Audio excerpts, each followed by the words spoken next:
En Radio USACH presentamos Estado de Ánimo, donde abordamos la salud mental en serio. Estado de Ánimo, un programa para hablar, pensar y sobre todo, acompañarnos.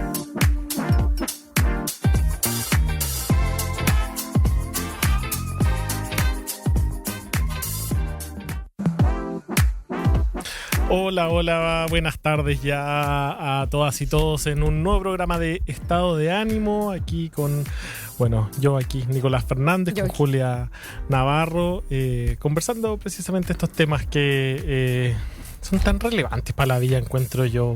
La salud mental, vinculándolo con la contingencia, con la vida, con las cosas que están sucediendo, y hoy día están sucediendo hartas cosas que nos invitan a conversar. ¿Cómo estáis, Julia? Bien, ¿y tú, Nicolás? ¿Cómo va la vida, la cotidianidad, el día a día? ¿Qué tal tu fin de semana? Bien. ¿Algún reproche con la semana pasada? ¿Hay ¿cómo se llama? ¿Como cronómetro de fiestas patrias ya? Más o menos, porque voy a salir de vacaciones.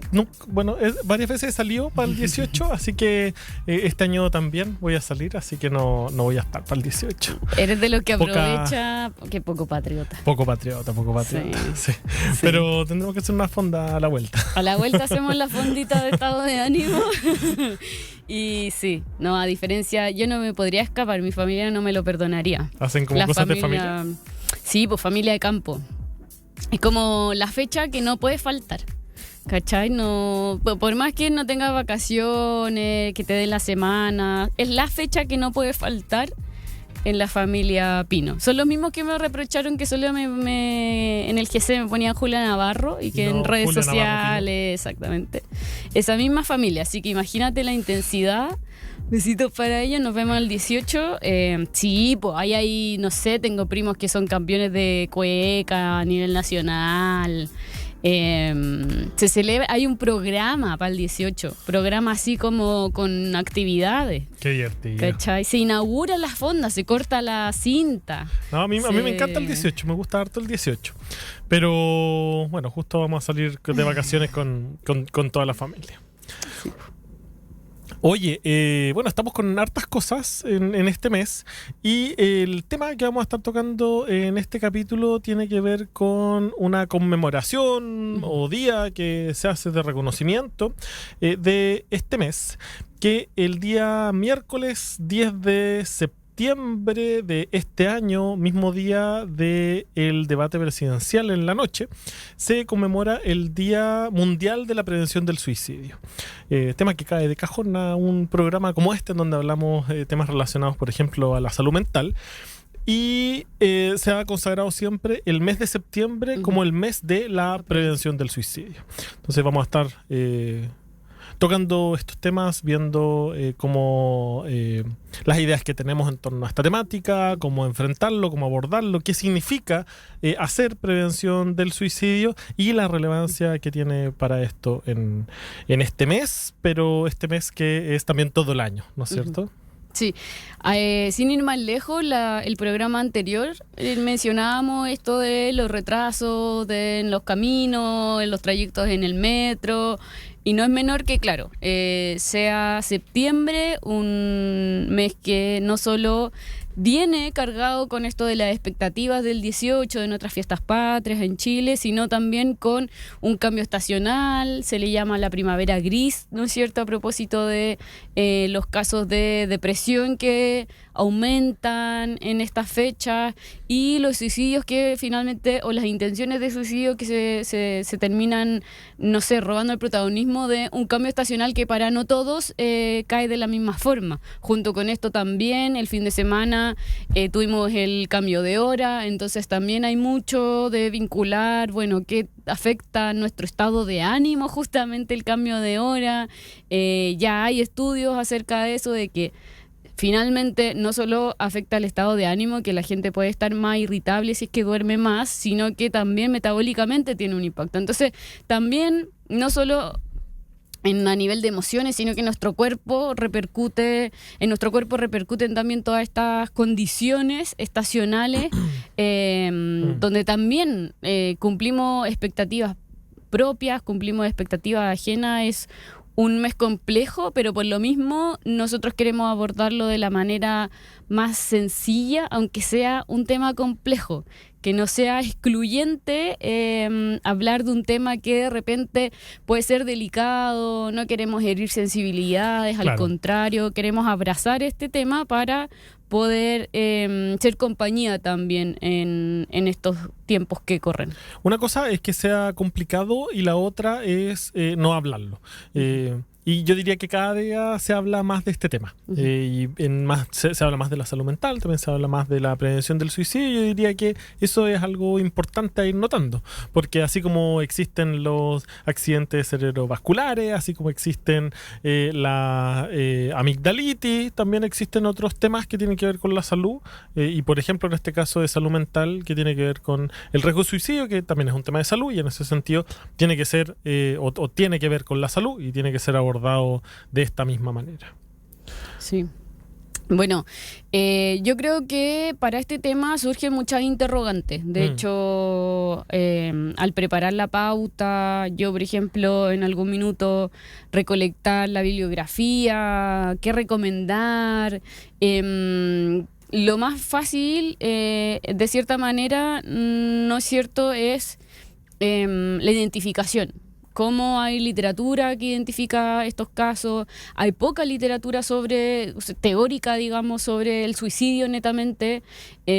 Por ejemplo, hay también mucho debate desde la propia psicología, desde el psicoanálisis, cuáles son los contextos externos, cuáles son los contextos internos. Entonces, hay mucho debate en torno también a cómo las diferentes generaciones, que es un tema que también hemos abordado capítulo a capítulo, lo han abordado de diferentes formas. Hablar o no hablar de los sentimientos. ¿Me involucro o no me involucro emocionalmente con alguien con quien no tengo tanta cercanía?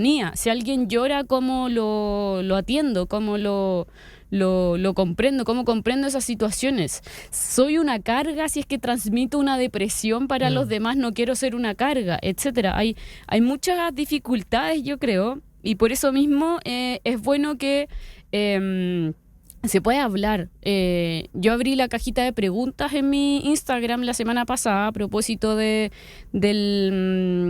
tema de hoy, donde hice una pregunta súper específica y me llegó una respuesta que le agradezco a de Lilian, que me llamó mucho la atención porque yo pregunté cómo se sobrevive a la pérdida de un ser querido que se suicida. Porque también me interesaba también esa contraparte de la que de repente se habla menos quizás, claro. Ese entorno y que también de repente es un poco egoísta hablar del entorno que se ve afectado, pero es un entorno que también se culpabiliza mucho después de el suicidio de un cercano. No sé si muchas de las personas que están escuchando este programa, incluso nosotros dos, tienen casos de suicidio cercanos o de familiar, de amigo, en mi caso no quiero centrarme en mí, hay casos, entonces de repente, claro, surge esa culpabilidad del entorno, y la respuesta de Lilian era sobrecogerse, sobrecoger ese dolor, sobrecoger ese duelo, sin esa culpa, sin irradiar y respetando también esa decisión que es tan cuestionada de repente. Sí, tú bien lo dices, el suicidio es un tema complejo, tiene muchas aristas. Yo creo que ahí hay que tener matices para las áreas en las cuales lo estamos viendo, ¿no es cierto? Por un lado, quienes quedan, ¿no es cierto?, posterior, por ejemplo, a un suicidio o a un intento de suicidio, en donde los temas de salud nos afectan siempre a todos, y en este caso queda muy explícita esa afectación. A eso es algo que se le llama posvención, ¿ya? Que es un poco como todas las personas que son supervivientes al suicidio, o sea, ese entorno, por ejemplo, cuando alguien se suicida y queda la familia, todo ese proceso que viene posterior, se le llama posvención. Y en ese sentido hay hartos temas que aparecen, y que pueden aparecer varios, ¿ya? Puede aparecer la pena, puede aparecer la rabia, pueden aparecer el cuestionamientos, Otras veces puede aparecer el alivio también, ¿ya? Y que son de repente temas que no se tocan, pero que son importantes y que las familias supervivientes lo han hablado siempre, como aparecen, y lo bueno de darle el espacio a todos estos temas, ¿ya? Yo creo que siempre es bueno partir de la base de que el suicidio, el riesgo suicida, primero que todo no es un trastorno, ¿ya? O sea, no es algo solo propio como de problemas, de personas que tienen problemas con su salud mental, ¿ya? Sino que muchas veces pueden aparecer por temas que no tienen que ver con la salud mental. Por ejemplo, un diagnóstico duro, no sé, de cáncer, también puede aparecer con la idea de yo querer, ¿no es cierto?, no estar más acá, ¿ya?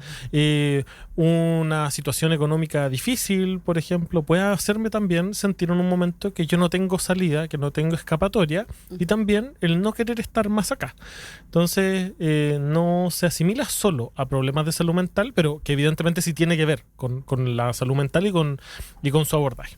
Y la pregunta que hacías tú, yo creo que es súper interesante porque nos pone para hablar de salud y para hablar de salud mental y para hablar de riesgo suicida en distintas áreas. De, por ejemplo, quienes se ven afectados en términos como relacionales, ¿no es cierto? O sea, es duro cuando sucede algo de esta manera, porque también aparecen muchos cuestionamientos, ¿no es cierto? ¿Qué hice yo?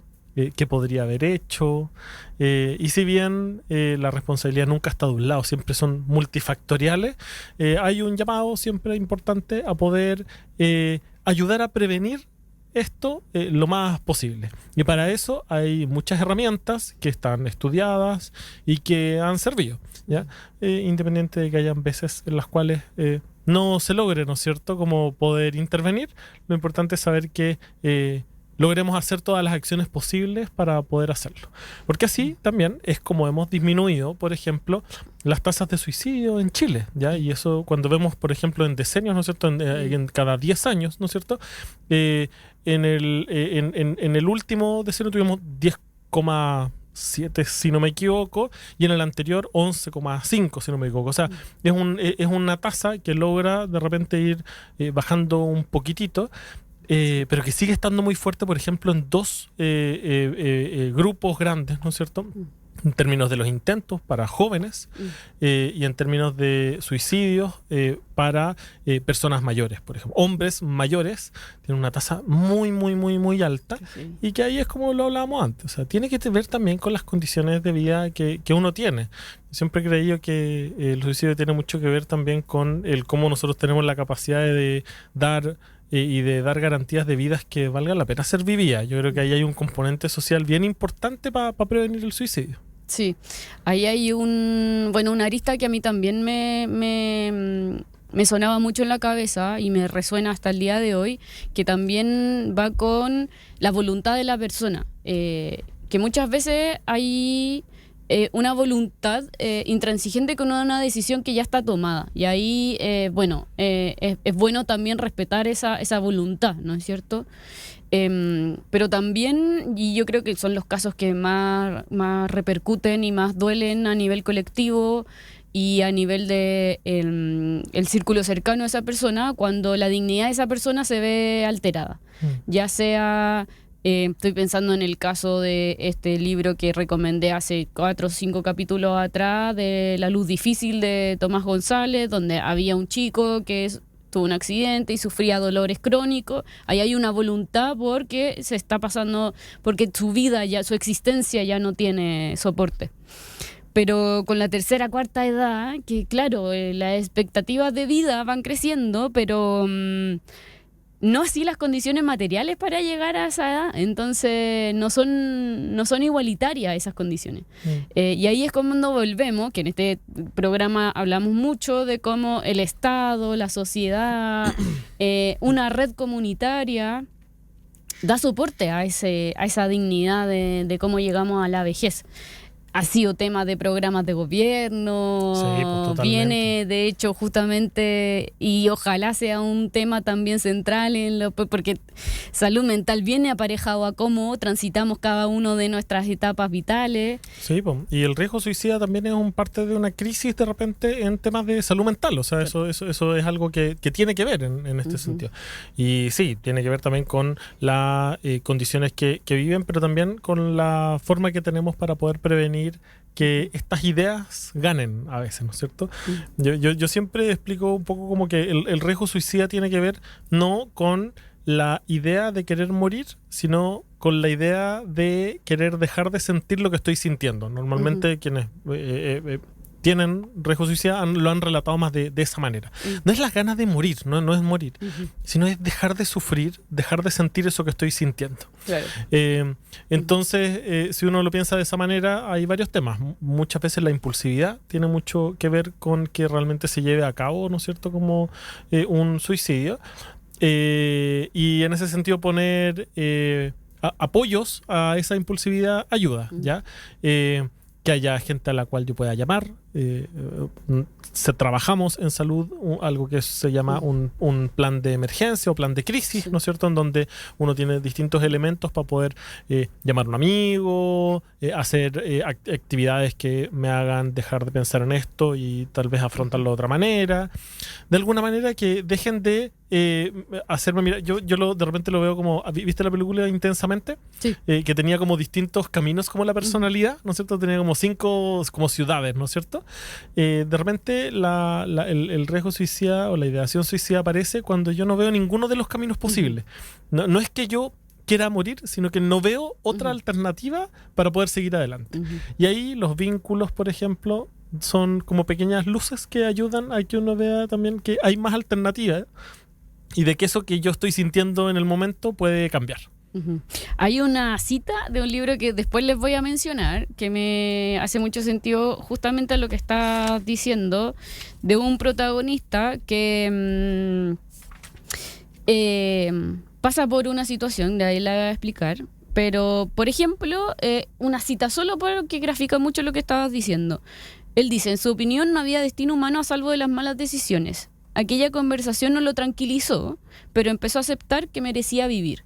Yo creo que hay algo ahí también en esto de verse atrapado, porque es un libro que trata sobre este cambio de hábito, cambio de vida incluso, y he visto también hasta noticias en redes sociales. Hay también una figura japonesa que está apareciendo ahora, que se está volviendo de moda, casi como una agencia. Es muy cinematográfico todo lo que estoy diciendo, lo sé, pero es como una agencia, casi ciencia ficción.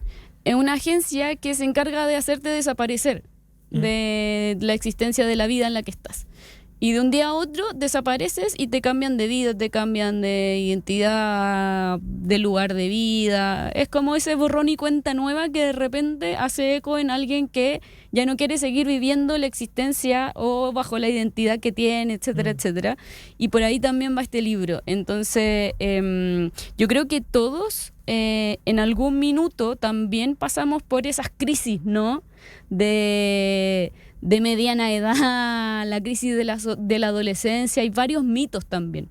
Y de esos mitos, sobre todo en la adolescencia, también quisiera preguntarte más adelante, porque también en la adolescencia sobre todo se ha categorizado el suicidio como un llamado de atención. Para bajarle el perfil un poco. Sí, o sea, está lleno de mitos en torno a la salud mental y en torno al riesgo suicida está lleno de mitos, ¿ya? Sí. Ese, por ejemplo, es un mito, ¿ya? Que quien no lo hace es solo porque quiere llamar la atención, claro. Por ejemplo. No, mentira, ¿ya? O sea, quien dice que lo va a hacer o quien tiene alguna ideación o manifiesta algún nivel de ideación suicida, es porque realmente está llegando a límites en los cuales tiene que ser esto abordado. No es un llamado de atención. Y por lo otro, si fuera un llamado de atención, qué importante es escuchar un llamado de atención que llega hasta el punto de tener que llamar la atención porque amenazando que no voy a estar o sea, digo, es algo importante, independiente de cómo se mire. Entonces, cualquier idea que aparezca o alerta que aparezca es algo que tiene que ser atendible lo más rápido posible, ¿ya? Y con la urgencia y con la importancia que tiene, absolutamente. Sí. Oye, Nicolás, hagamos una pausa, porque yo quiero de ese mate y así seguimos develando un poquito de los mitos o dudas también que surgen a propósito de este tema, de gente que me imagino no sabe cómo afrontar esta situación cerca de su entorno o sabe de algún caso y también le han manifestado cómo abordarlo. Herramientas, sugerencias y recomendaciones literarias a la vuelta de la pausa. Vamos. Escuchas Estado de Ánimo, un programa donde hablamos de salud mental en serio. Bueno, aquí estamos de vuelta con Estado de Ánimo, hablando sobre el mes de la prevención del suicidio. Quería retomar un tema que estabas hablando un poquitito antes tú, que tenía que ver con por qué es la primavera, ¿ya? Y que creo que es una pregunta que de repente aparece porque mucha gente dice, pero ¿cómo va a ser en la primavera si justo empieza a salir el sol, si empieza a tener, ¿no es cierto?, como días más bonitos? Yo me siento más feliz. La gente se siente más feliz. Entonces uno pregunta, bueno, pero es que ¿cuándo te sentís más triste? No, en invierno. ¿Cómo cuándo te sentís más feliz? No, cuando empieza a salir el sol, el verano, ¿no es cierto? Y que justo, ¿no es cierto?, cuando empieza como a haber un clima más lindo, entre comillas, es cuando aumenta también el riesgo de suicidio. Y esto tiene una explicación, ¿ya? ¿Por qué? ¿Para llevarnos la contra a esta gente? No es azaroso, ¿no es cierto? Sino que precisamente lo que sucede es que existe una diferencia en torno a cómo estamos percibiendo el mundo, ¿ya? Entonces, personas que, por ejemplo, están transitando una depresión, por ejemplo, que es factor de riesgo para el suicidio, y que tienen incapacidad de alguna manera de poder sentir eso bonito que aparece cuando está apareciendo el sol, se acentúa la diferencia entre lo que está viviendo la persona con las otras personas, ¿no es cierto? En términos muy simples, en invierno la pasamos mal todos, así como de alguna, como que el ánimo bajo está como en general. Y cuando empieza a llegar la primavera, como estos días como más con sol, con calor, hay un grupo de personas que empieza a sentirse mejor. Pero hay otro que no tiene la capacidad porque está pasando por una depresión o por un mal momento, y eso acentúa la diferencia, o sea, hace que yo me sienta aún más mal. Todas mis historias de Instagram son de personas que la están pasando bien, que están disfrutando el sol, y yo siento incapaz de poder. No tengo la capacidad, no es un tema de voluntad, no es un tema de no querer, sino que no puedo sentirme así de bien, y eso acentúa la diferencia, o sea, hace que yo me sienta aún más mal, ¿ya? Ese tipo de cosas hacen que aumente el riesgo de suicidio, por ejemplo. En simple, entonces, si mi hijo está transitando una depresión, hay un llamado de alerta, una intención suicida. Incluso no es el entorno el que, o sea, hay un entorno, sí, que lo está afectando. Es su salud mental, su cabeza, sus emociones también lo que lo están afectando. El ponerle voluntad, el tú puedes, el vamos, que esto a mí me sirvió, todo ese tipo de consuelo, entonces de repente no son una receta universal. Hay que saber entender a la otra persona. Sí, porque todos tenemos también herramientas distintas, experiencias distintas, pero además en este ámbito no tiene que ver con un tema de voluntad. De hecho, probablemente la voluntad esté muy boicoteada en ese momento, porque no es solo que yo no tenga voluntad, es que yo no puedo creer en la voluntad que tengo, ¿no es cierto? Entonces, no tiene que ver ya con un tema de no querer salir, de no tener ánimo, sino es la incapacidad de poder tener ese ánimo. Entonces, hay otras maneras, como por ejemplo el ejemplo que pusiste tú. Poder acercarme, poder preguntar cómo está la persona, poder preguntar qué está sintiendo, no obligar a conversar, sino ponerse más a disposición, ¿no es cierto? Julia, voy a estar aquí para cuando tú lo necesites. No sé exactamente lo que estáis viviendo, pero en el caso de que tú necesites hablar, puedes hablarme de lo que tú quieras, de lo que sea. Mencionar también, ¿no es cierto? Y hacer preguntas directas de repente ayuda, ¿no es cierto? Julia, estás pensando como en dormirte y no despertar más, en desaparecer, en no estar más acá. Eso de repente ayuda, porque lo que le pasa a las personas cuando sienten o tienen ideas, por ejemplo, de desaparecer, es que también sienten incomprensión, ¿ya? Claro. Tú al principio me lo preguntabas o lo decías como, yo no quiero molestar de alguna manera. Y pucha que es fuerte para una familia cuando saben que uno de los de una de las personas no quiere estar más acá, ¿no es cierto? O sea, es algo que genera alertas. Sí. Como un accidente cerebrovascular, también genera alertas, o sea, son temas de vida o muerte, son cosas importantes. Pero ahí lo importante es cómo yo lo recibo, ¿ya? Y normalmente lo que relatan las personas que han tenido ideación suicida es que poder conversarlo es algo que automáticamente alivia también, ¿no es cierto? O sea, que el hecho de poder conversarlo ayuda a que compartamos juntos el peso y no solo yo, ¿no es cierto? Claro. Hay también situaciones, no sé si llamarla extrema, pero también hay situaciones excepcionales, digamos, en donde quizás el entorno también se ve incapacitado de ser ese soporte. Pucha, es que me da miedo, me surge impotencia, me da miedo o me genera ansiedad y agobio ser la persona que también, sin juzgar, a mí me parece totalmente legítimo que tu red también esté temerosa a ser quien soporte, ayude, conforte a esa persona o ese entorno que tiene esta ideación. Lo digo porque de repente no todos tenemos las mismas herramientas y seguramente hay alguien ahí escuchándonos que dice, pucha, lo que dice el Nico me suena súper llamativo, son herramientas que parecen súper fáciles de manejar, pero yo no me sé con esas herramientas, no me atrevo a preguntarle a mi hijo, a mi tío, a mi mamá, a mi abuela, qué sé yo, quien sea que tengas al frente con esta situación, porque no sé cómo abordar esa respuesta. Tengo miedo a esa respuesta. ¿Qué pasa en esos casos? ¿Qué podemos hacer en esos casos en donde yo quizás no me puedo hacer cargo de? O sea, fácil no es, ¿no es cierto? Sí. Eso fácil no es. Pero yo creo que en la medida que estamos más preparadas y preparados, podemos abordarlo de una mejor manera, ¿ya? Existen, por ejemplo, los planes, como decíamos antes, planes de crisis o planes de emergencia ante riesgo suicida, que son planes que uno puede encontrar, si no me equivoco, está en la página del Ministerio de Salud, si no me equivoco. Y que son planes que uno puede generar, no tiene que ser un profesional de la salud para poder aplicarlo, ¿ya? Es un plan que es básico y esquemático, que pregunta, por ejemplo, herramientas o herramientas que a mí me sirven para poder abordar cuando yo me estoy sintiendo mal, espacios que o instancias que me generan o que me podrían generar una crisis,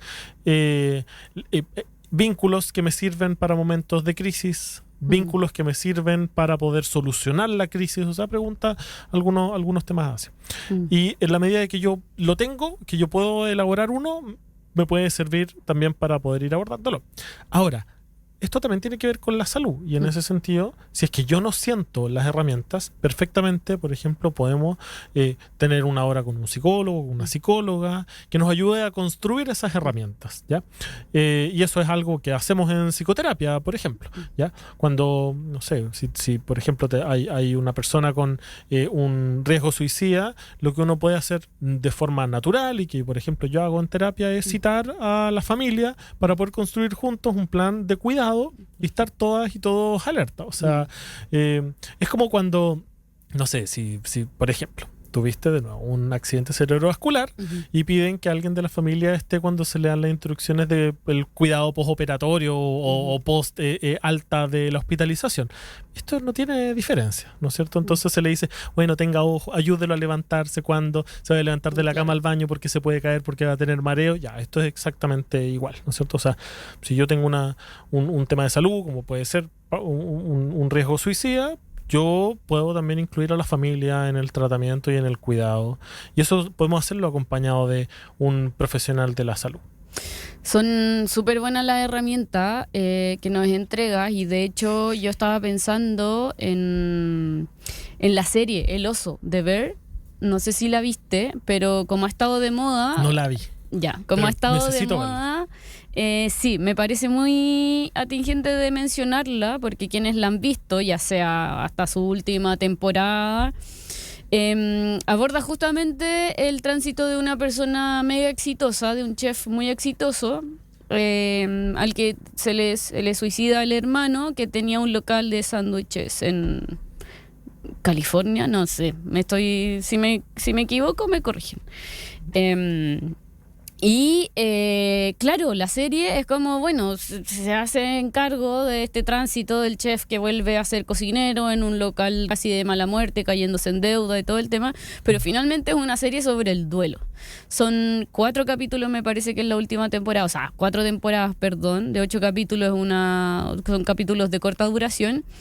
Y lo interesante es que también tiene una propuesta estética, visual y sonora que para quienes hemos sufrido ansiedad, quienes hemos tenido algún ataque de pánico, te hace sentido, te hace llevar a cómo se hace, como tú lo has experimentado. Totalmente.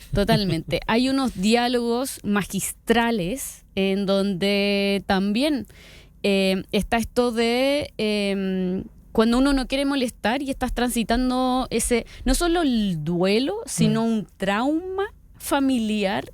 Y toda tu familia es una herida abierta, además del duelo de tu hermano, de por qué. Sí. Todo eso. Sí, como tú dices, se configura mucho. Todo eso es una batidora, te lo ponen en una juguera, crean esta serie, en donde el protagonista finalmente no habla con nadie. Es una persona ensimismada que quienes hemos tenido depresión nos pasa. No solo por no molestar al resto, sino que de repente también se nos dificultan incluso las herramientas comunicativas básicas, que es no pedir ayuda, no verse sobrepasado, entonces te empiezas a agobiar o te empiezas a cargar con un ritmo de vida que solo arrastra, y con ello no resuelves nada. Ese caso es... O sea, que te inmoviliza, que te paraliza de alguna manera. Pero es esa depresión media funcional, porque es una persona que finalmente tiene un solo objetivo para evadir la resolución de su trauma. Entonces también hay muchos duelos, hay mucha depresión llamada funcional, que es esta persona que también... Quizás no hay alertas llamativas, no es una persona que está viviendo una tristeza, una melancolía o se vuelca a la nostalgia. Es una nostalgia muy funcional, pero de la que no caricaturizado, habla. Como dices tú, como se viven las depresiones, ¿no es cierto? Porque a las señales que esperan las otras personas para poder ayudar.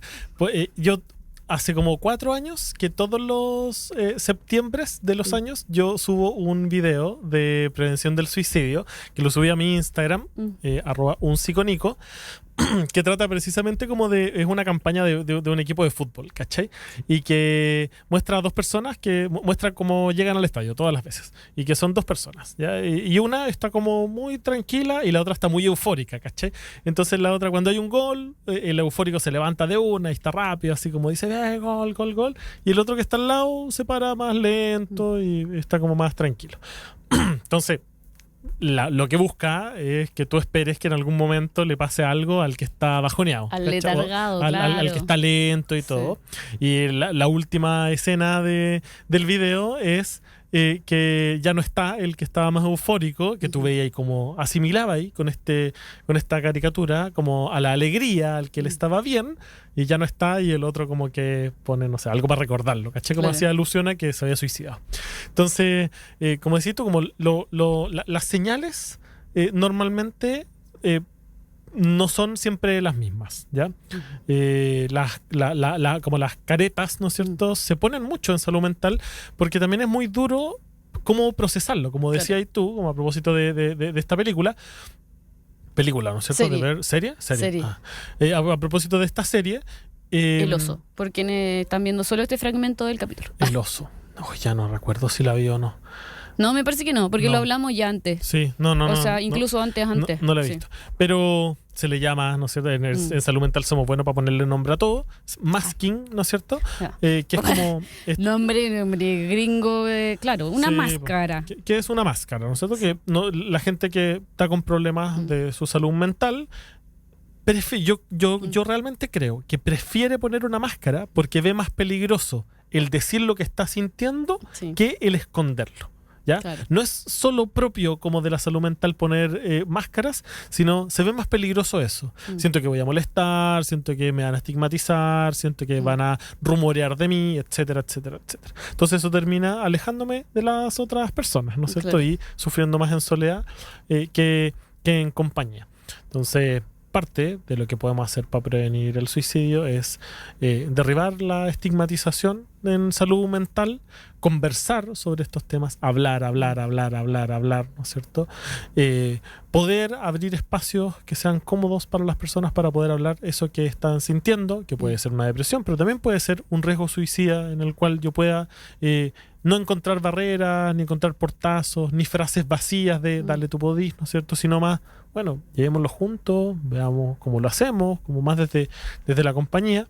Y en ese sentido, el riesgo suicida tiene un vínculo directo con las determinantes sociales de la salud. O sea, en la medida de que yo tengo espacios más cómodos, que tengo vidas que valen la pena ser vividas, que tengo espacios más seguros, también hay menos probabilidades de que aparezca esta idea de lo solitario, de la desesperanza, porque al final la depresión o el riesgo suicida tienen mucho que ver con la desesperanza. Entonces, precisamente como la pérdida de que en algún momento, de tener la idea de que en algún momento esto puede mejorar, ¿no es cierto? Sí. Yo quiero usar lo último que mencionaste sobre las diferentes caretas que puede llegar a tener el suicidio como tema y la expresión o no expresión básicamente de cómo lo está experimentando la persona, porque de repente también la evasión misma no permite que surja esta careta sin incluso ser intencionada, se me imagina de repente.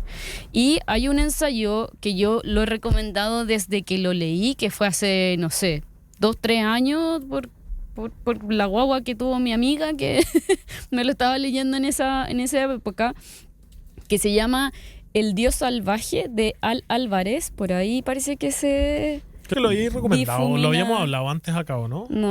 No, yo creo que siempre te lo recomiendo mucho. Y es de esos libros que cuando lo leí le hablaba a todo el mundo de este libro, todo el mundo.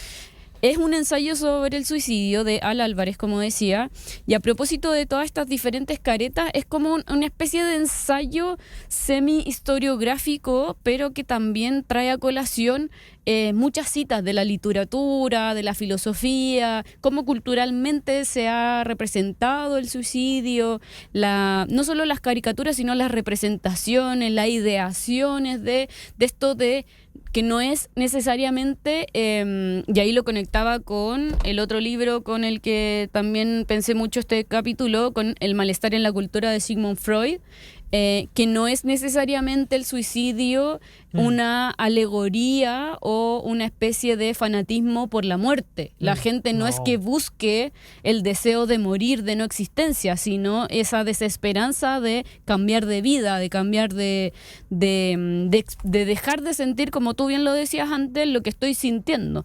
Los sufrimientos de Werther, que es un clásico del que habla Al Álvarez en este ensayo, reflejó un sentir y fue todo un movimiento masivo a nivel literario de personas de toda una generación que en algún minuto se vio identificado por el sufrimiento romántico.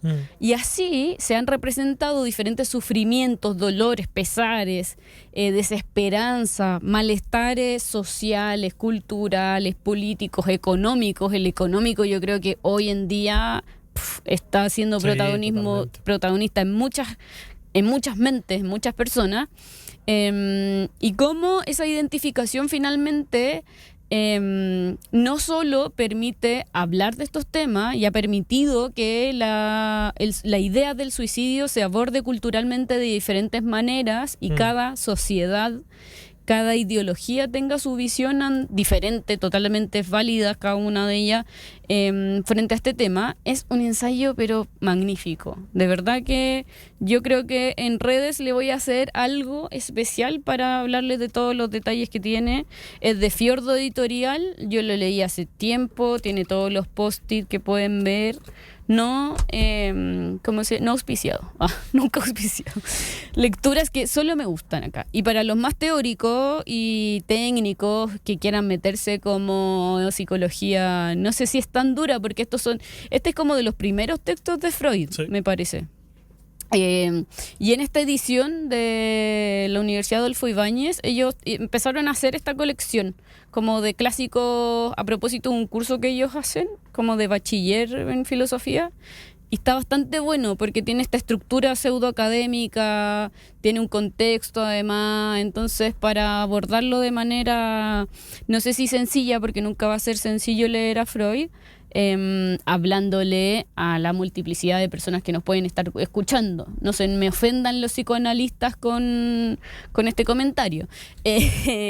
Pero el malestar en la cultura también yo creo que trae a colación diferentes debates, posiciones, y abrió un debate que está abierto, me imagino, en la psicología, como desde diferentes aspectos, corrientes, para saber si es la persona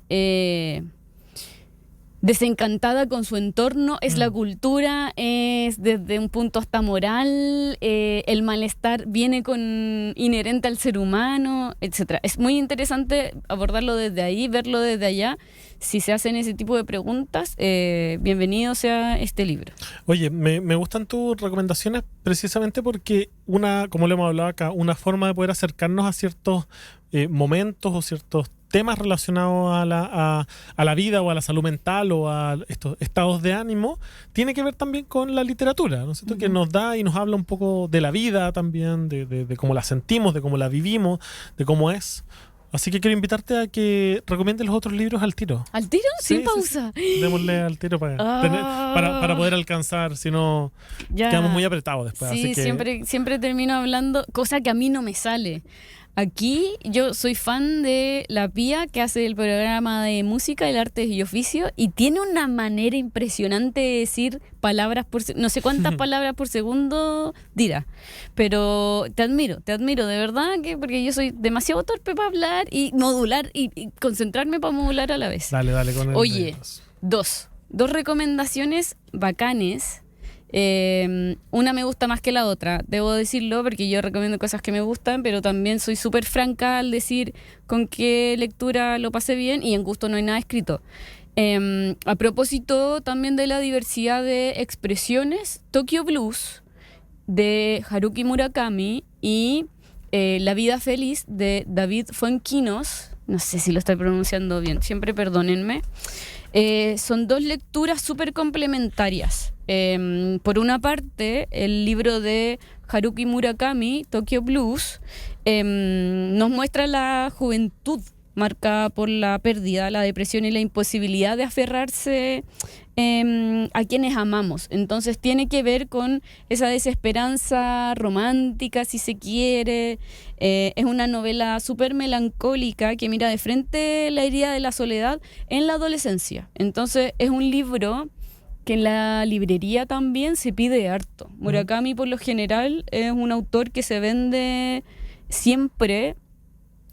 Tiene muchos libros, pero este en particular, quienes quieran abordar este tema, quieran dialogar quizás y no saben qué puente utilizar con generaciones más jóvenes, con generaciones adultas también, que de repente en su discurso ves que hay un poquito de desesperanza, es un libro para identificarse, que refleja un poco esos ánimos, esos sentires, porque finalmente también tiene que ver con el entorno. Y a propósito de este libro, quisiera también recomendar la película Perfect Days. No sé si la viste. Esa. No. Pucha, no he visto nada. Tantas recomendaciones pendientes. Tengo poco tiempo para poder ver tele. Solo he visto los 80, el Nicolás. Desde que nació el Imi, que no he tenido tiempo para ver tele. Perfect Days es una película que se estrenó en el 2023, pero quienes la vimos seguimos alucinando, me parece, con esta película, y de vez en cuando hay cositas ahí en las redes sociales que lo recuerdan. Es del director Wim Wenders y es una película que tiene protagonista a Hirayama, que es un trabajador que trabaja, valga la redundancia estúpida, en la mantención de los baños públicos de Tokio. Y este labor que parece muy de bajo perfil o es de estos trabajos que en realidad uno dice son esos trabajos que nadie quiere hacer, mal mirados incluso, qué sé yo, o por qué en algún minuto a alguien le apasionaría. Bueno, vean la película, van a ver que los baños públicos de Tokio además son una belleza en sí mismos. Pero es una persona que aprovecha y disfruta mucho de sus placeres en su tiempo libre. Entonces, cuando te muestran una realidad desde esa otra perspectiva que no tiene que ver con el exitismo, se vuelve una película muy, muy, muy hermosa si te gustan estas puestas cinematográficas de la contemplación, de la pasión por la música, por la literatura. Él tiene una rutina que de repente a mí, que no me gusta la rutina, me parece un agobio terrible, pero es tan linda la película y se ve tanto el disfrute de esta persona por sus placeres, que son simples, pero son sus placeres. O sea, también está esa búsqueda en ti de, bueno, haz lo que te gusta y tu vida va a cambiar de forma, de color, de ánimo. Además, hay unas escenas en donde también él disfruta de ir a comer algo diferente, de dialogar con la persona que le sirve el plato, con quien está sentado en la mesa. Es una hermosura de película en su puesta en escena, la fotografía es preciosa, pero además me gusta y la quería recomendar en este momento por la importancia de la contemplación, de bajar ciertos ritmos también y de decir, mira, de repente es una cuestión de perspectiva, no debo llevar los ritmos de las otras personas y también hay mucho de simular felicidad. Sí, absolutamente. Cacha que hoy día estaba justo... Me queda uno por si acá. En clase estaba precisamente viendo a una autora que se llama Lazara Ahmed, que tiene un libro en torno como al giro afectivo y tiene como precisamente como que problematiza un poco sobre la felicidad. Y que de alguna manera nos dice... los estereotipos de felicidad o esas cosas a las que le atribuimos felicidad no son tales, son más un instrumento más disciplinario y tenemos que buscar algunas maneras de poder cambiarlo, ¿no es cierto? Como muy desde esta película, El búsqueda de la felicidad, que es como si te esforzás y vas a llegar a ser feliz. No, eso es mentira. Como la felicidad es algo más efímero, está en algunos momentos, también está bien estar triste, como no es la frustración de la vida sentir un poco de tristeza. Pero yo diría que en temas de salud mental, saber que podemos ir transitando por distintas emociones es algo bueno. No porque sienta tristeza tengo depresión, sino que la tristeza nos ayuda también a poder valorar los otros momentos, a mirar o a centrarnos en algunos procesos. Que eso también nos va ayudando en nuestra salud mental, por ejemplo, también ante el riesgo suicida, que también uno podría pensar que si es que hay un buen abordaje, si está la posibilidad también de ir abordándolo, debería ser algo que también vaya pasando, ¿no es cierto? Y que pueda ser abordado por la familia, por las redes, por las comunidades, por el colegio, por el trabajo, por los servicios de salud, pero que para eso tenemos que estar todos de alguna manera dispuestos también a hacerlo, que yo creo que eso es algo que se ha ido avanzando de a poco, pero que sin duda, si uno mira hace 20 años atrás, se ha ido avanzando absolutamente. Sí, es una visión más realista también, en medio de, lo hemos hablado también, de tanta red social, en donde solo vemos instantes y momentos eternizados finalmente, pero son instantes de las demás personas, de nuestro entorno. La primavera también, ojalá contagie, pero más allá de las alergias que vienen con la primavera, yo soy una de las afectadas de la primavera, pero a propósito de una visión más realista, en contraste con lo que Haruki Murakami presenta en Tokyo Blues, David Fuenquinos en La vida feliz utiliza el humor, que es una herramienta que a mí siempre la valoro mucho en la literatura, en las series, en las películas. Es algo que a mí me impresiona y siempre estoy buscando. De hecho, utiliza el humor y la ironía para preguntarse finalmente qué significa ser feliz en un mundo donde casi nadie lo es. o simula hacerlo, a propósito de lo que tú decías recién. Entonces, finalmente nos recuerda que la felicidad es inestable, es misteriosa y que puede aparecer también en lo cotidiano, y de ahí que me resonaba mucho Perfect Days para recomendarlo en este capítulo. Así que estas dos lecturas de Haruki Murakami y Fuen Kino nos recuerda finalmente, nos confronta que la tristeza es inevitable y es una parte esencial finalmente de la vida, es necesaria. Así que mientras esta lectura es un respiro un poquito más ligero, nos invita también desde el humor, porque aquí hablamos sobre un protagonista mega exitoso que lo llaman de repente para un cargo también que es alguien rutinario que lleva 20 años trabajando para una empresa, que partió desde abajo y está como en el top de su empresa, y lo llaman para cambiar de trabajo cuando él ya no veía esperanza en ese trabajo. Estamos hablando también de un adulto de 40 años, puede ser hasta crisis de la mediana edad, etcétera. Y se embarca. Es una persona que no le gusta cambiar sus rutinas, estamos hablando de ese perfil, y se aventura a este cambio. Entonces también tiene que ver un poco con estos temas que estábamos hablando durante el capítulo de, bueno, tengo la oportunidad de cambiar de vida, de dejar atrás y ser como incluso diferente a como todos pensaban que era. Una persona estática, que no iba a cambiar, que muy predecible. Bueno, asume esta nueva aventura con miedos, y es una lectura, o sea, es una escritura muy sincera desde los sentires del personaje, que es algo no tan habitual en la literatura, creo yo. Entonces, narrativamente es una preciosa, o sea, es muy buena esta recomendación, o sea, este libro. Esta manera de poder acercarnos a estos temas que de repente son tan complicados, me parecen formas que pueden ayudarnos a ir procesando distintas como situaciones, cosas que de repente no sabemos ponerle nombre. Yo diría que con el riesgo suicida pasa mucho eso, hasta que evitamos ponerle un nombre. Y estos acercamientos a la literatura, yo creo que hablan harto como de la vida. Sí. Oye, bueno, yendo ya hacia el final del programa, este capítulo tiene que ver con el mes de la prevención del suicidio. El día 10 de septiembre es el Día Internacional de Prevención del Suicidio, un día que nos invita a poder mirar algo que tenemos que mirar todo el año, que tiene que ver con esos apoyos, esos abordajes, esa humanidad que tenemos que ir teniendo siempre entre nuestra sociedad.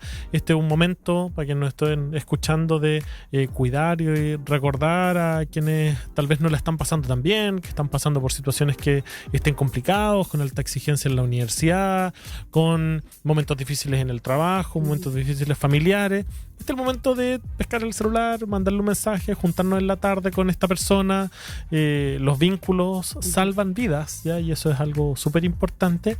Y les recordamos a todas y todos que nos estén escuchando y viendo por acá que ante cualquier situación sobre algún tipo de riesgo suicida, si no lo estamos pasando bien, está la línea de prevención del suicidio, *4141, que funciona las 24 horas del día, los 7 días de la semana, en donde hay psicólogas y psicólogos especializados en el abordaje de estas situaciones. Conversar nos cuida, así que conversemos sobre estos temas. Vamos ya finalizando este programa. Nos vemos entonces y escuchamos en el próximo capítulo de Estado de Ánimo.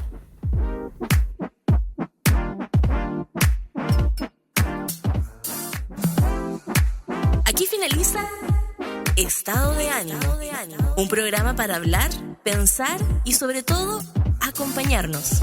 Estado de Ánimo. Radio USACH, nuevas voces, nuevas formas de escucharnos.